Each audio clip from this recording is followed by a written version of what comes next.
Savage Hour, 22 December 2020. Tonight, John and Stacy announce the giveaway winner, talk about visiting family, plans for the new year, and donkeys.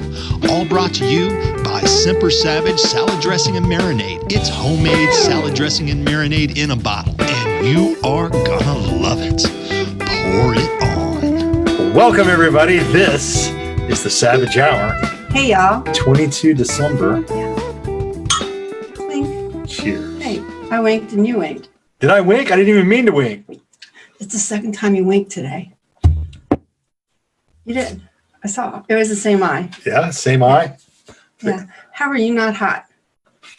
I'm getting. Well, I could tell why biologically I'm not hot, but we have a lot of things to talk about today. we did. Yeah. Although we did say earlier that we were going to try to keep it a little bit Cut it short shorter tonight, just because two of us here together, one of us talks too much.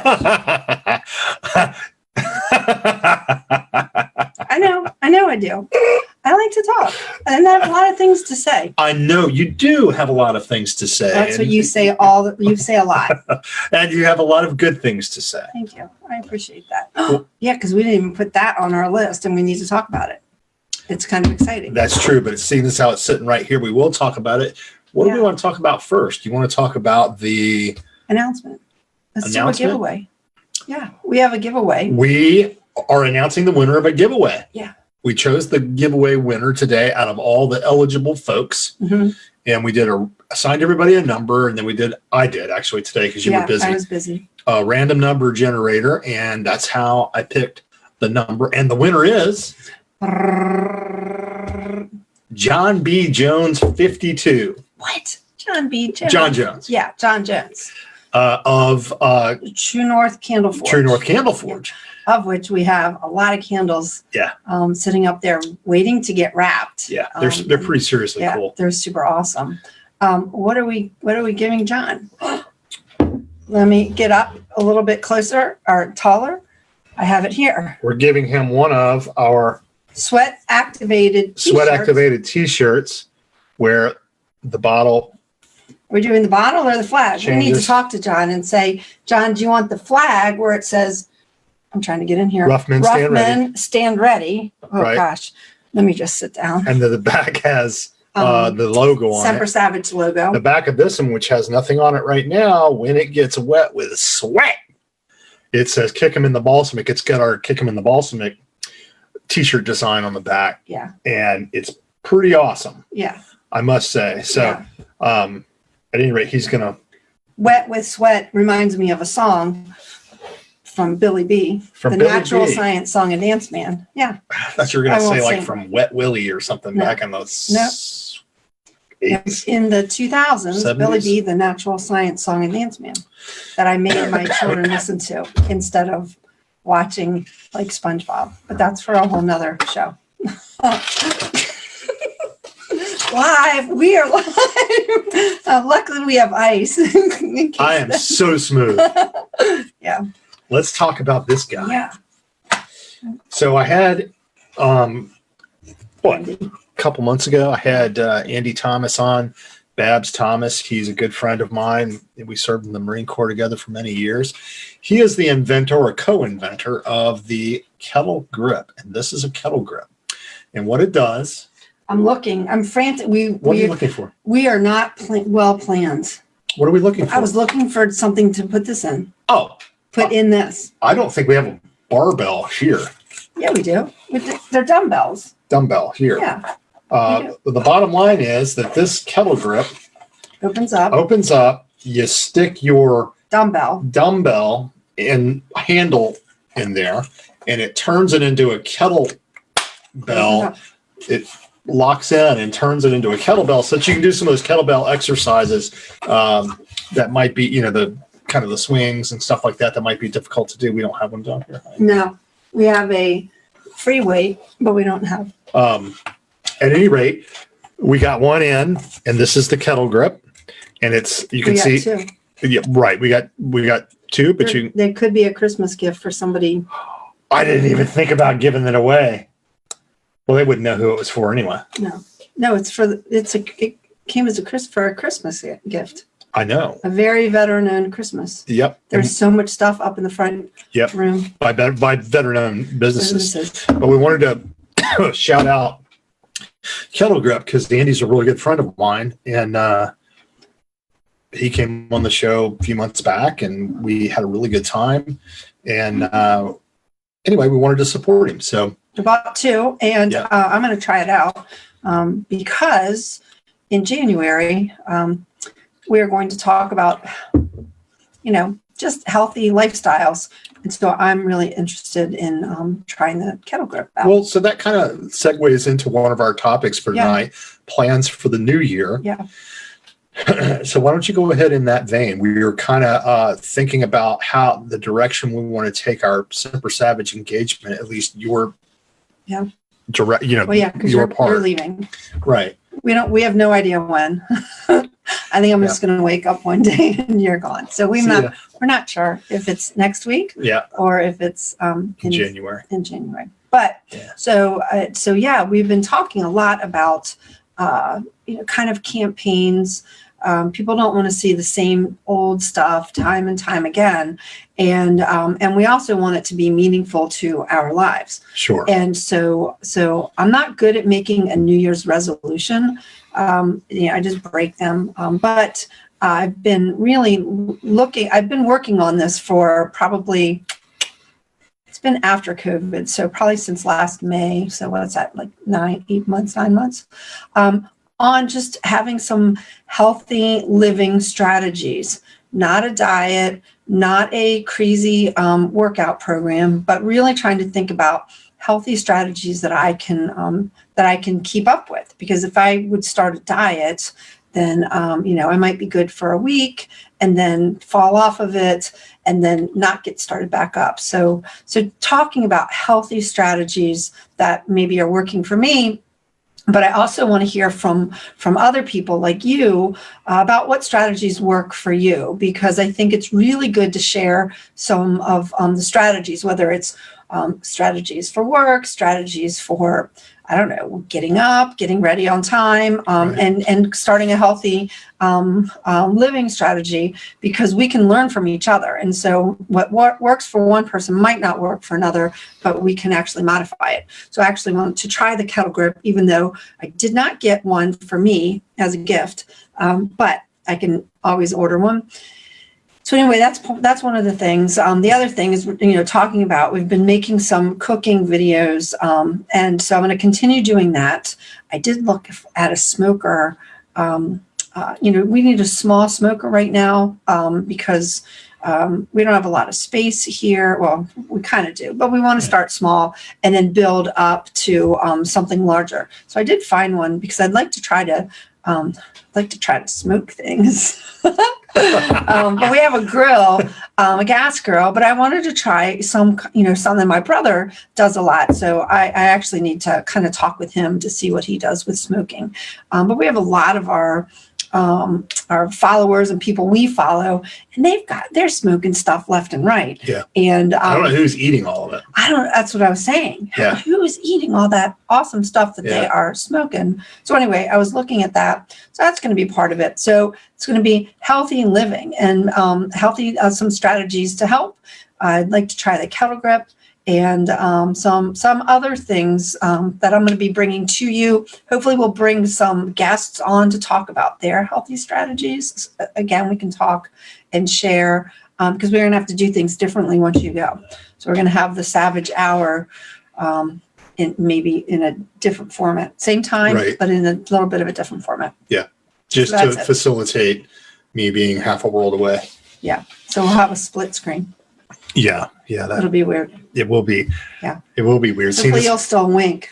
And you won't have beer. I won't have beer. You won't have beer. So I will have to have 2 beers. A virtual. I'll feed you the beer in the. It'll be a virtual clink. Yeah, because he can't have beer when he goes. Yeah.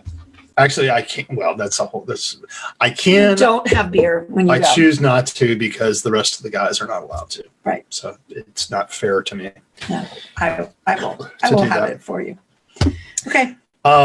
visiting family. Yeah, we just came home last night. We did. Yeah. We just got home from visiting my family. Didn't do a lot of work on the farm, although it needed it. It always does. My parents are getting older, as everybody's getting older, but my parents are getting to the point, our parents are getting to the point where they need help doing things. And my parents have got I need help doing things. my parents have got a horse farm, and my brother just lives a couple miles down the road. In fact, I think it's almost exactly 2 miles because it used to be on my run route when I was living there and running. But at any rate, my brother can't quite keep up anymore because, you know, he's got a job and a family and stuff. And the grandkids are busy. His kids, my brother's we don't have any grandkids. children are We're fine with busy. that. If the kids are listening, we're good. Well, We and they know- also learn we know early. they're coming. They also learn early. At some point, so we don't want to rush that. Anyway, But anyway, it was a great time. It was a really good time. It was awesome visiting your parents, your brother and his wife Nikki, and their kids, not her kids, they're both Yep. their kids, and the animals. They have well, your parents have 2 dogs, and they're just the sweetest things. And they're just farm dogs. They're like the great mix of farm dog and lap dog. Yep. Right. You Yep. take them down to the barn, and they are trying to look for, I always call them horse toenails. They're looking for a scrap of food, a mouse, a horse toenail, or they're like all scrappy. And then when they come up, they jump in your lap. Uh-huh. So the horses are, it's really therapeutic to Yeah. go out when they're, if they're outside, and go just watch them or talk to them. And I give them ear rubs and lots of love is needed. Yeah. But speaking of love, you got introduced to a different kind of love this time. the greatest, sorry. The greatest love of all is happening Sorry. to me. It happens. We should have the music on from It that happens. song. Can we first talk about what happens? Sure. I told Elizabeth the story today. Oh, the story So- about in the barn? Yeah, I like to get scared. Like, I love scary movies. Can I set it up? Well, let me. Okay. I'll set up that thing Gotcha. I like. Gotcha. Back during Halloween, all the haunted houses, whether they touch you or they don't touch you, I love it. I scream, I cry.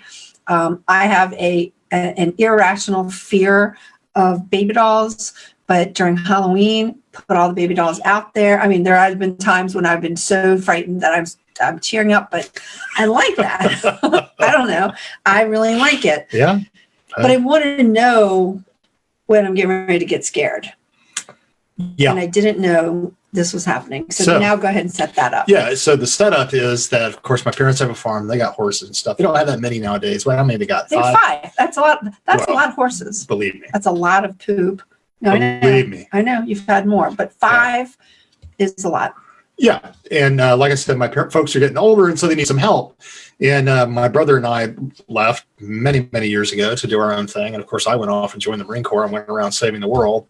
And haven't been back. I haven't lived there since 1992 or 3 maybe. At any rate, so they had to hire somebody, and they found this lady. Her name is Dawn, that lives down the road. Super nice. Yeah, she's Super nice I don't know. lady.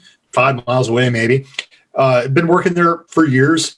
And well, she has her own place, and her father lives with her. And so, And the house is attached to the barn. yeah, the house is attached to the barn, which makes actually a ton of sense, which we talked about maybe doing that a little bit for our eventual place. But so we went over there to visit because Dawn, she does a lot of work with like injured. Sounds a little bit like Dawn. She has a little. She does. You threw me way off. Sorry. She boards some animals. Right, and she does a lot of work with like I could just call them rescue for a better for lack of a better word, just about horses that are injured and whatnot. And she is keeping right now a donkey. I can't Donkey. stand it. I gotta talk about it. She is crazy for donkeys, I and they love are donkey. cute and nice. But Oh yeah. yeah, so we go over to Dawn's house. We're going to go check out this donkey, right? I've been waiting to go see this donkey. Right. So my His mom name is like, she calls him Doo-Doo. I called him Mr. McDude. Yeah. I don't remember his real name is like Dude something. It doesn't matter. I know. Didn't matter. He's not going to come to you anyway. Yeah. So anyway, we arrive. Yep. Your mother. Yep. And you. Yep. And first off, I was so hot in the back. Remember that was the whole issue with it was really hot in the car. And me. And we get out and you open the barn doors or the stable doors, and there's a training circle. And it's really, really dark in there, right? And like John said, or I said, maybe the barn is attached to the house. So you have the circle, and then there's this really, really long hall, I guess. Yeah, it's the hall of the barn. Where the stables are. Right. There's probably like 8 on each side. There was a lot. It's a decent sized barn. Yeah. So anyway, we open the door, and Dawn's like, "Oh, here's the circle," or whatever it's called. And, it's a walking or a circle. It's just a circular area. Yeah. Right. Yeah, I didn't know if that was a special name. Yeah. And I am looking down the hall, and I see probably at like stable number 3 or 4. Yeah. What looked to me, and it was really dark in there, looked to me like there was an old man kind of hunched over, not moving, standing kind of by the stable wall. Yep. And nobody else said a word. Yep. And we kept walking towards this, and the man didn't move. I mean, this is serious. And this was Sunday at noon, 11 o'clock, something like that. Mm-hmm. And in the morning, and we were walking, and my like throat closed up because I was trying to say like, does anybody see that man standing by he was in the dark. I mean, we opened the barn, we opened the door, and there he was. And so then we got closer, and sure enough, it was an old man, and he was kind of hunched over. He never said a word. Nobody said a word at all. And we went and got the rescue horse, who was hobbly, poor baby. Yeah. He has arthritis. But he also was like starved and was getting ready to go on the kill truck. Yep. So they saved him. And we walked out, and I'm just like, okay, we've now left this man. I did say hello to him.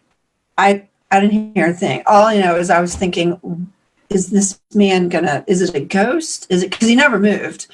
And so anyway, at the end, when we got back into the car after the whole awesome donkey experience, we got back in the car, and I just broke out and said, like, did nobody ever say anything about the man that scared me? I was so scared. I was more scared. I don't remember the last time I was that scared, because I had no idea if it was real or not. I thought it was a ghost. It was Dawn's dad. I know. Well, Dawn's dad scared me. True story. All right, now let's get to who's like 90 or something.